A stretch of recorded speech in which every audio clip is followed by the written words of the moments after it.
فرش التراب.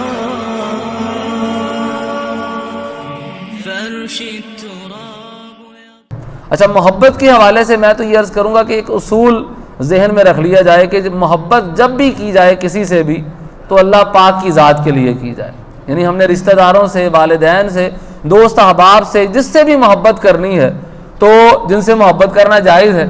جن سے ناجائز ہے تو وہ تو پھر محبتیں درست نہیں ہیں. اگر عشق مشوقی کے چکر چلیں گے تو وہ محبتیں تو درست نہیں ہیں نا، وہ تو اللہ کے لیے ہے ہی نہیں، وہ تو ناجائز اور گناہ کا کام ہوگا. لیکن جو میں کہنا چاہ رہا ہوں اس کی لاجک بھی سمجھنے کی کوشش کیجیے کہ رشتہ داروں سے، دوست احباب سے جن سے محبتیں کرنے کا حکم ہے، والدین سے، ان سے بھی اگر محبت کریں تو کچھ تقاضا یا توقعات نہیں ہونی چاہیے، بلکہ محبت اللہ کے لیے ہونی چاہیے. جب یہ ہم کنسپٹ ذہن میں بٹھا لیں گے نا کہ میں اپنے فلاں رشتہ دار سے، فلاں دوست سے جس سے کہ محبت کرنا میرا بنتا ہے، وہ میرا قریبی ہے، میرا چاہنے والا ہے، میرا رشتہ دار ہے،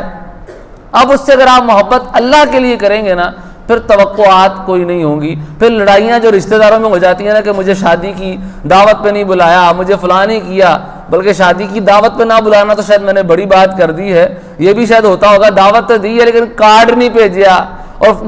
کارڈ بھیج دیتا ہے تو اگلا سٹیپ یہ ہوتا ہے کارڈ چل کے نہیں آئے ہیں جی. تو طرح طرح سے بہانے ہم تلاش کرتے ہیں کہ کسی طرح آپس میں قطع تعلق ہی کر لی جائے. تو ایسے معاملات ذہن میں ہرگز نہ رکھے جائیں. محبت اللہ کے لیے ہونی چاہیے. جب ہم اس سے محبت اللہ کے لیے اپنے رشتہ دار سے کر رہے ہیں نا کہ ہمیں اللہ پاک اور اللہ کے رسول صلی اللہ علیہ وآلہ وسلم نے صلہ رحمی کا حکم دیا ہے اور یہ کام میں اللہ کے لیے کر رہا ہوں، تو پھر اگر وہ آپ کو برا بھلا بھی کہہ دیتا ہے نا تو آپ اس کی باتوں کو برداشت کریں گے. یار چلو کوئی بات نہیں، میرا رشتہ دار ہی ہے نا، مجھے اس سے تعلق اگر استوار کرنا ہے تو اللہ کے لیے کرنا ہے، میرا اللہ اس تعلق کے استوار کرنے سے خوش ہوگا اور مجھے کچھ نہیں چاہیے. تو بہت ساری روایتیں ہیں جس میں نبی پاک علیہ الصلوۃ والسلام نے ارشاد فرمایا، یہ مسلم شریف کی حدیث پاک ہے، ان اللہ تعالی یقول یوم القیامہ، قیامت والے دن اللہ تعالیٰ فرمائے گا، این المتحابون بجلال اليوم، آج وہ لوگ کہاں ہیں جو میرے جلال اور میری عظمت اور میری شان کی وجہ سے آپس میں محبت رکھتے تھے، وہ لوگ کہاں ہیں؟ اذلہم فی ذلی یوم لا ذل الا ذلی، آج میں انہیں اپنے عرش کا سایہ عطا فرماؤں گا، اور آج کا دن وہ ہے جس دن میرے عرش کے سائے کے علاوہ کوئی دوسرا سایہ نہیں ہوگا. تو آج میں انہیں سایہ عطا فرماؤں گا. کون لوگ ہیں؟ جو اللہ کے لیے آپس میں محبت رکھتے ہیں. تو اپنے خاندان سے، اپنے دوست احباب سے، رشتہ داروں سے، والدین سے، اپنی زوجہ سے، جو بھی اپنے قریبی لوگ ہیں ان سے اگر محبت کی جائے تو اللہ کے لیے کیجیے. اگر یہ اصول ہمارے ذہنوں میں ہوگا نا تو آپ یقین کیجئے کہ لڑائی والے معاملات جو ہے نا، جھگڑے والے معاملات وہ بالکل ختم ہو جائیں گے. ایک تو یہ چیز یہاں پہ ان محبتوں میں بھی یہ ذہن نشین رکھنی چاہیے. دوسرا کہ ہماری جو مسلمان بھائیوں سے، عام مسلمانوں سے محبت ہوتی ہے وہ بھی اللہ کے لیے ہونی چاہیے. اور پھر ہماری وہ محبت جو اللہ کے ولیوں سے ہوتی ہے، نیک بندوں سے ہوتی ہے. حضور داتا گنج بخش رحمۃ اللہ تعالیٰ علیہ سے الحمدللہ ہم سب محبت کرتے ہیں، ٹھیک ہے نا. خواجہ غریب نواز رحمۃ اللہ تعالیٰ علیہ سے ہم سب محبت کرتے ہیں. حضور سیدی غوث اعظم رضی اللہ تعالیٰ عنہ سے ہم سب محبت کرتے ہیں. اللہ کے جتنے بھی اولیاء کرام رحمہم اللہ ہیں ہم ان سب سے محبت کرتے ہیں. یہ تو اولیاء ہیں، پھر جو صحابہ ہیں ان کی شان تو اس سے بھی اوپر ہے، تو ہم سب ان سے محبت کرتے ہیں. نبی پاک علیہ السلام کے اہل بیت سے محبت کرتے ہیں، حضور سے پیار کرتے ہیں. یہ ساری جو محبتیں ہیں اس میں ہم نے کسی سے کو لینا دینا تو نہیں نہ ہوتا. غوث اعظم رضی اللہ تعالیٰ عنہ نے کون سی جگیریں ہمیں تقسیم کی ہوئی ہیں؟ داتا صاحب رحمۃ اللہ تعالیٰ علیہ کا کون سا ہمارے ساتھ رشتہ داری یا تعلق ہے؟ جتنے بھی اللہ کے اولیاء کرام ہیں ان سے جو محبت کی جاتی ہے اور دل میں ان سے جو محبت پیدا ہوتی ہے اس کی وجہ صرف اور صرف ایک ہستی ہوتی ہے اور وہ اللہ پاک کی ہستی ہے. ان کی نسبت اور تعلق اللہ سے ہوتا ہے کہ یہ اللہ کے ولی ہیں، یہ اللہ کے نیک بندے ہیں. تو اسی وجہ سے ہم ان سے محبت رکھتے ہیں. اور حدیثوں کا خلاصہ یہ ہے، جس طرح میں نے حدیث عرض کی، فرمایا کہ جو ایمان کی حلاوت چاہتا ہے کہ اس کے دل میں ایمان کی حلاوت پیدا ہو تو وہ جب بھی محبت کرے تو وہ اللہ کے لیے محبت کرے، اور جب بھی بغض رکھے تو وہ اللہ کے لیے بغض رکھے. تو ہمارا جو محبت اور محبت تعلق بنانے اور تعلق توڑنے کا جو معیار ہے وہ اللہ تعالیٰ کی ذات ہونی چاہیے. تو اللہ کے ولیوں سے، علماء سے، پیران اعظام سے، اولیاء کرام سے، جو بھی جس ہستی کے بارے میں بھی آج کے دور کی ہو یا وہ پہلے دور کی ہو، ہمارا اگر حسن ظن قائم ہو کہ یار یہ اللہ کا نیک بندہ ہے تو اس سے جو محبت کی جاتی ہے وہ محبت یقیناً اللہ تعالیٰ کے لیے کی جاتی ہے. اور اللہ تعالیٰ کے لیے اگر محبت کی جائے تو اس کے بڑے فضائل ہیں. جس طرح ایک حدیث میں نے عرض کی، ایک بڑی خوبصورت حدیث پاک ہے حضرت ابو ہریرہ رضی اللہ تعالیٰ عنہ آپ کے راوی ہیں کہ نبی پاک علیہ السلام نے فرمایا کہ ان رجلا زار اخا له فی قریۃ اخری، ایک بندہ اپنے دوسرے بھائی سے ملاقات کرنے جو دوسری بستی میں رہتا تھا وہ گیا، فارسل اللہ علی مدرجته ملکا، اللہ تعالیٰ نے اس کے راستے میں نا ایک فرشتے کو بھیجا، فلما اتی علیہ قال این ترید، جب فرشتہ اس کے پاس آیا نا تو اس بندے سے پوچھتا ہے اے بندہ خدا کہاں جانے کا ارادہ ہے؟ وہ کہتا ہے جی ارید اخا لی فی ہذہ القریہ، میرا ایک بھائی ہے یہاں پہ، میں اس سے ملاقات کے لیے جا رہا ہوں۔ اچھا اب وہ کہتا ہے حل لک علیہ من نعمت تربھا،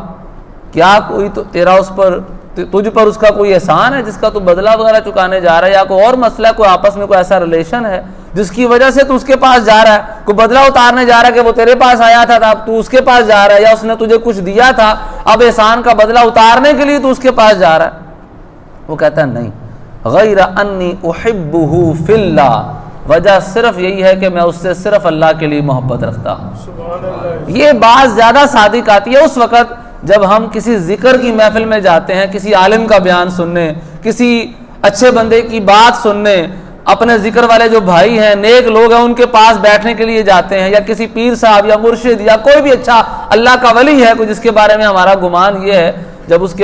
کے پاس ہم جاتے ہیں چاہے وہ سفر کر کے جائیں، اس حدیث سے یہ ملتا ہے کہ اگر ہم اس کے پاس جاتے ہیں اور نیت کیا ہے کہ چونکہ وہ اللہ کا نیک بندہ ہے، میری جو اس سے محبت ہے، میری جو اس سے ملاقات ہے صرف وہ اللہ کے لیے ہے، تو اب آپ اندازہ کیجئے جب ہم کسی عالم یا کسی بھی نیک بندے کے پاس، کسی مفتی کے پاس، کسی پیر صاحب کے پاس، کسی ولی کے پاس، جس کے بارے میں بھی ہمارا یہ اچھا گمان ہوتا ہے کہ یار اس سے میں ملاقات کرنے جا رہا ہوں کیونکہ یہ اللہ کا نیک بندہ ہے تو میں اللہ کے لیے اس سے ملنے جا رہا ہوں، یہاں پر بھی اس نے یہی بات کی کہ مجھے کوئی اور کام نہیں ہے، میں صرف اللہ کے لیے ملنے جا رہا ہوں، تو وہ فرشتہ آگے سے کہتا ہے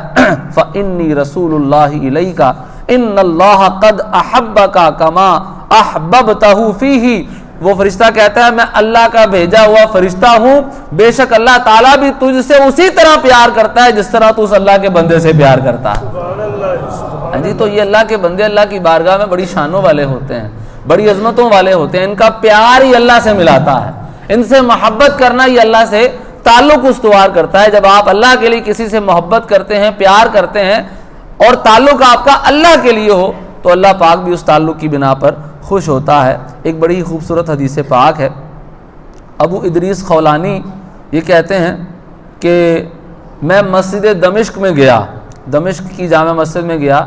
تو ایک شخص وہاں میں نے دیکھا براق السنایا، دانت اس کے بڑے چمکدار تھے، خوبصورت چہرے والا تھا، وہ کہنا یہ چمکدار چہرے والا تھا وہ۔ وَإِذَا النَّاسُ مَعَهُ فَإِذَا اخْتَلَفُوا فِي شَيْءٍ أَسْنَدُوا إِلَيْهِ وَصَدَرُوا عَنْ رَأْيِهِ، کہنے لگے کہ وہ لوگ اس کے پاس اکٹھے ہو کر بیٹھے ہوئے تھے، اب لوگ اگر اس کے پاس بیٹھنے میں کسی بات میں مسئلوں میں اختلاف کرتے تھے نا، آپس میں کوئی گفتگو چل جاتی ہے نا، یار یہ مسئلہ یوں ہے، یہ مسئلہ یوں ہے، وہ کہتا نہیں بھائی جان تو غلط فہمی ہوئی ہے، یہ مسئلہ یوں ہے، تو لوگوں میں اگر اختلاف ہوتا تھا نا تو وہ آخر کار جو ہے نا وہ اس بندے سے پوچھتے تھے آپ بتائیں جی کیا مسئلہ ہے، یہ لوگ اس مسئلے میں جھگڑیں اختلاف کریں، آپ بتائیں کیا مسئلہ ہے، اس کی رائے کو وہ ترجیح دیتے تھے۔ فَسَأَلْتُ عَنْهُ فَقِيلًا، میں نے ان کے بارے میں سوال کیا یہ کون ہستی ہیں کہ لوگ ان کے پاس اکٹھے ہوئے ہیں اور ان سے مطلب اس طرح ان کو ترجیح دے رہے ہیں، ان کے بارے میں مطلب ان سے ان کی رائے پوچھ رہے ہیں، تو کہا گیا ھذا معاذ بن جبل رضی اللہ تعالیٰ عنہ، یہ نبی پاک علیہ السلام کے صحابی ہیں جن کا نام معاذ بن جبل رضی اللہ تعالیٰ عنہ، یہ نبی پاک علیہ السلام کے صحابی ہیں۔ اب مجھے ہوا کہ یہ حضور کے صحابی ہیں، کتنی شان والے ہیں، کتنی عظمت والے ہیں، انہوں نے حضور علیہ السلام کی صحبت پائی ہے۔ فلما كان من الغد حجرت فوجدته قد سبقني بالتاجر، اگلا دن ہوا نا تو ظہر کی نماز کے لیے نا میں بڑا ٹائم پہلے میں مسجد میں چلا گیا کہ میں مسجد میں پہلے چلا جاتا ہوں، میں ان کے پاس کہیں بیٹھوں گا، وہ بھی مسجد میں جلدی آئیں گے، میں مسجد میں گیا تو مجھ سے پہلے ہی وہ مسجد میں موجود تھے، حضرت معاذ بن جبل۔ ووجدته يصلي، میں نے دیکھا کہ وہ نماز پڑھ رہے ہیں، میں نے ان کا انتظار کیا، انہوں نے نماز مکمل کی، پھر میں ان کے سامنے آ کر بیٹھ گیا، میں نے ان کو سلام کیا تو میں نے ان کو پھر یہ کہا کہ اللہ کی قسم مجھے آپ سے بڑا پیار ہے، کوئی رشتہ داری نہیں ہے، کوئی تعلق نہیں ہے، کوئی لنک نہیں ہے، کوئی مسئلہ ہی نہیں ہے، صرف ان کو اتنا پتا چلا تھا کہ یہ نبی پاک علیہ الصلوۃ والسلام کے صحابی ہیں، یہ نبی پاک علیہ السلام کی صحبت سے فیض یاب ہیں۔ وہ کہنے لگے کہ میں نے ان کو کہا کہ میں اللہ کے لیے آپ سے محبت رکھتا ہوں، تو انہوں نے کہا اللہ ہی، قسم کھاتے ہو؟ قسم کھاتے ہو اس بات پہ؟ میں نے کہا اللہ کی قسم کھاتا ہوں میں آپ سے محبت رکھتا ہوں۔ انہوں نے کہا اللہ کی قسم ایسے محبت رکھتے ہو؟ مجھ سے قسم لی انہوں نے۔ میں نے کہا جی ہاں اللہ کی قسم میں محبت رکھتا ہوں۔ پھر انہوں نے قسم لی، 3 مرتبہ قسم لی مجھ سے۔ اس کے بعد میں نے چادر لی ہوئی تھی، میری چادر پکڑ کے مجھے اپنے قریب کیا اور کہا ابشر فانی سمعت رسول اللہ صلی اللہ علیہ وسلم یقول، کہ تجھے خوشخبری ہو کہ میں نے رسول پاک علیہ الصلوۃ والسلام کو فرماتے ہوئے سنا کہ اللہ تعالیٰ فرماتا ہے کہ وہ لوگ کہ جو آپس میں میری وجہ سے پیار کرتے ہیں، وہ لوگ جو آپس میں میری وجہ سے بیٹھتے ہیں۔ بیٹھے ہیں آپ سارے،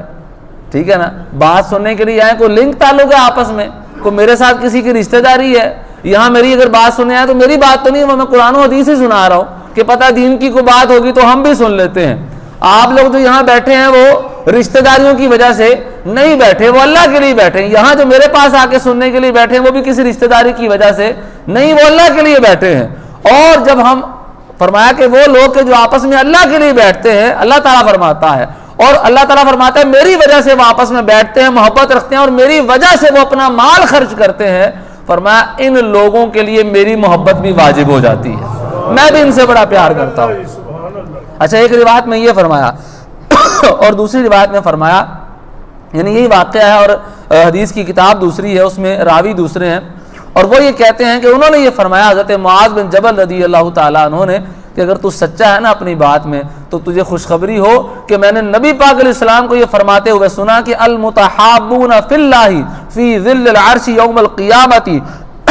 لا ظل الا ظلہ یغبطہم بمکانہم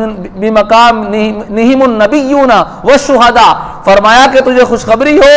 کہ میں نے رسول پاک علیہ السلام کو یہ فرماتے ہوئے سنا کہ جو لوگ اللہ کے لیے ایک دوسرے سے پیار کریں گے نا، قیامت والے دن عرش کے سائے میں وہ موجود ہوں گے، اور قیامت والے دن عرش کے سوا کوئی سایہ نہ ہوگا، اور قیامت کے دن انہیں وہ جگہ عطا کی جائے گی، وہ ایک سٹیٹس ملے گا ان کو، ایسی جگہ پر ان کو بٹھایا جائے گا کہ نبی اور شہید لوگ بھی ان کی جگہ پہ رشک کریں گے۔ یار یہ کون لوگ ہیں؟ یہ کون لوگ بیٹھے ہوئے ہیں؟ ان کا کیا مقام ہے؟ تو بتایا جائے گا کہ یہ وہ لوگ ہیں جو اللہ کے لیے ایک دوسرے سے پیار کیا کرتے تھے۔ تو محبت اور پیار کا جو معیار ہے اور دار و مدار ہے وہ اگر اللہ تبارک و تعالیٰ کی ذات ہو جائے گی نا تو بہت سارے جھگڑے معاملات وہ ختم ہو جائیں گے، اور ہماری جو اللہ کے ولیوں سے، اللہ کے پیاروں سے جو محبت ہے یہ بھی یقیناً اللہ کی محبت ہے، یہ اللہ کی وجہ سے، یہ کسی دنیاوی غرض کی وجہ سے نہیں ہوتی۔ بعض وہ لوگ ہوتے ہیں جو اللہ کی ولیوں کی شان میں زبان درازی سے کام لیتے ہیں، غلط بیانیاں کرتے ہیں، ان کے بارے میں ہرزہ سرائی کرتے ہیں، ایسے لوگوں کی باتوں میں ہرگز نہیں آنا چاہیے۔ ہمارا جو اللہ کے ولیوں سے پیار ہے وہ اللہ کے لیے، اس کے فضائل یہ ہیں کہ قیامت والے دن ان ولیوں سے پیار کرنے کی وجہ سے اللہ اپنے عرش کا سایہ دے گا، کہ ہمارا ان سے پیار کسی دنیاوی غرض کی وجہ سے نہیں ہے، کسی دنیاوی اسٹیٹس کو لینے کے لیے نہیں ہے۔ اللہ کے ولیوں سے جو پیار ہوتا ہے وہ ان کا نام ہی ہوتا ہے ولی اللہ، اولیاء اللہ، یعنی ان کے نام کے ساتھ ہی ہم نے نسبت اللہ تبارک و تعالیٰ کی جوڑی ہوتی ہے کہ چونکہ یہ اللہ کے ولی ہیں، یہ اللہ سے پیار کرنے والے ہیں، اللہ ان سے پیار کرتا ہے، یہ اللہ کے پیارے ہیں تو اس لیے ہمارے بھی پیارے ہیں۔ تو لہذا اس لیے اللہ کے ولیوں سے، اللہ کے نیک بندوں سے پیار کرنا چاہیے، اور اس کے علاوہ بھی کوئی نیک بندہ اگر اللہ کا نہیں بھی ہے، ہمارا کوئی مسلمان بھائی ہے، نیک تصور تو ہر ایک کے بارے میں ہونا چاہیے، ہر ایک کے بارے میں حسن ظن ہی رکھنا چاہیے، لیکن اگر مثال کے طور پہ کوئی اتنا مشہور ولی اللہ نہیں ہے، یا ہمارے رشتہ داروں میں ہے، یا ہمارے دوست احباب میں کوئی ایسا ہے تو جو بظاہر اللہ کا ولی ہمیں نہیں لگ رہا، فاسق و فاجر ہے، وہ اتنا کوئی نیک بندہ نہیں ہے، لیکن اگر اس سے بھی محبت اور پیار رکھنا شریعت میں ضروری ہے کہ فرمایا اسے محبت رکھو، وہ تمہارا رشتہ دار ہے، قطع رحمی نہیں کرنی، صلہ رحمی کرنی ہے، تو وہ پیار بھی اللہ کے لیے ہونا چاہیے، وہ محبت بھی اللہ تعالیٰ کے لیے ہونی چاہیے۔ یہ معیار اگر بنا لیں گے نا تو زندگی کے بہت سارے جو ہے نا وہ جھگڑے جو ہے وہ ختم ہو جائیں گے، اور ہماری بہت ساری لڑائیاں آٹومیٹکلی ختم ہو جائیں گی۔ اگر ہمیں ان میں سے کسی سے کوئی تکلیف پہنچ جاتی ہے تو ہم اس کو برداشت کریں گے، کیونکہ ہمارا اس سے پیار اللہ کے لیے تھا، ہمارا اس سے پیار کسی دنیاوی غرض کی وجہ سے نہیں تھا۔ تو لہذا میری گزارش ہے کہ آج خوشیاں بانٹنے کا دن ہے تو محبتیں بانٹیں، خوشیاں بانٹیں، اور وہ ہمارے رشتہ دار، وہ ہمارے تعلق والے کہ جن سے تعلق ہمیں استوار رکھنا چاہیے تھا لیکن ہمارا ان سے تعلق ٹوٹا ہوا، ان سے تعلق بنائیں۔ ہاں ضمن ایک بات آخر میں لازمی عرض کروں گا کہ حدیثوں میں فرمایا الحب فی اللہ والبغض فی اللہ، کہ ہماری محبت بھی اللہ کے لیے ہو اور بغض بھی اللہ کے لیے ہو۔ اب ہمارا کوئی رشتہ دار ہے، قریبی ہے، لیکن وہ قادیانی ہے، وہ مرتد ہے، وہ اللہ کے نبی کو آخری نبی نہیں مانتا، تو اس پر تو تھوکنا بھی نہیں ہے، اس کو تو قریب بھی نہیں بٹھانا، اس کو بالکل ہم نے گلے سے نہیں لگانا، کیونکہ وہ جب اللہ کے نبی کو آخری نبی نہیں مانتا، وہ مرتد ہے، قادیانی ہے، تو ایسی صورت میں ہمارا اس سے کسی قسم کا تعلق واسطہ نہیں ہونا چاہیے کہ یہ بھی اللہ کے لیے، جب محبت اللہ کے لیے تو بغض بھی اللہ کے لیے، ہمارا جو نفرت ہے، ہمارا جو بغض ہے وہ بھی اللہ کے لیے ہونا چاہیے۔ ہمارے رشتہ داروں میں سے کوئی اگر بدعقیدگی کی باتیں کرتا ہے، غلط باتیں کرتا ہے، اللہ رسول کے بارے میں غلط باتیں کرتا ہے، شریعت اسلامیہ کا مذاق اڑاتا ہے، تو اس وجہ سے پھر اس کے ساتھ تعلق نہیں رکھنا چاہیے، اس سے اس وجہ سے تعلق ہم توڑ سکتے ہیں، پھر خواہ وہ رشتہ داری کیوں نہ ہو، خواہ وہ قریبی ہی کیوں نہ ہو، کہ ہمارا جو بغض ہے، ہمارا جو اس سے تعلق توڑنا ہے وہ بھی اللہ کے لیے۔ ہاں اگر وہ ٹھیک ہو جاتا ہے، وہ اپنا توبہ کر لیتا ہے اور دوبارہ اللہ پاک کی طرف رجوع کر لیتا ہے، تو ضرور اس سے محبت رکھیں۔ تو بہرحال محبت قائم رکھنے اور محبت توڑنے، بغض رکھنے، بغض سے کنارہ کشی اختیار کرنے، ان سب باتوں کا دار و مدار صرف اللہ تعالیٰ کے لیے ہونا چاہیے۔ اللہ پاک کی بارگاہ میں دعا ہے کہ اللہ تعالیٰ ان باتوں پر عمل کرنے کی توفیق عطا فرمائے۔